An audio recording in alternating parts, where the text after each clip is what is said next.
Yes, boys and girls. Vadersdag vandag. Lekker die beach. Kyk daai boy skip, kyk hoe naby is hy. Ons kan tot die naam lees. Sien jy? Wat is daai naam? Ja, lekker Vadersdag vandag. Geluk aan al die vaders. Die vaders van vele. Ja.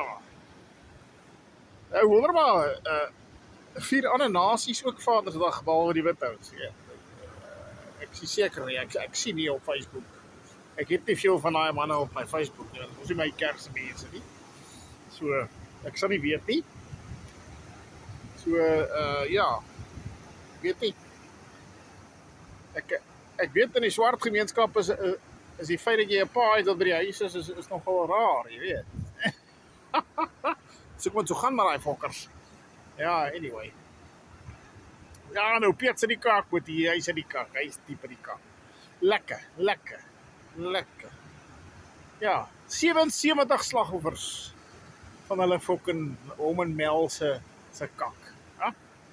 77 mense wat hulle geld soek. Lekker op 77 ouens se geld geleef en karre gekoop en huise en Don Perignon gedrink en al daai goed. Dis lieflik man. En nou is almal die boere nou vir ou Muffin Man omdat hy vir ou Johnny Boy gefire het. Maar jy sien, die DA is net soos die fucking ANC, net so. Nee, hy word nie gefire nie. Hy word in 'n ander pos gesit. Hy word nie mister anders ingeskuif dat hy daar kan kak aan jaag. Nee.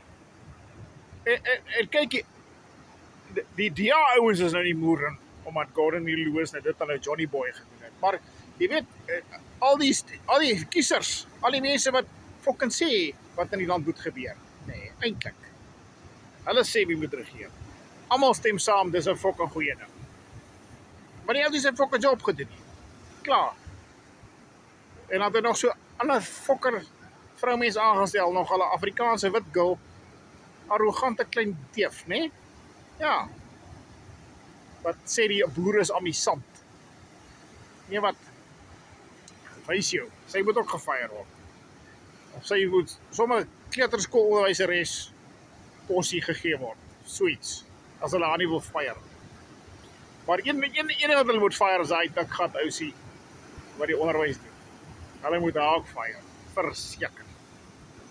Lekker Vadersdag vir die manne. Cheers.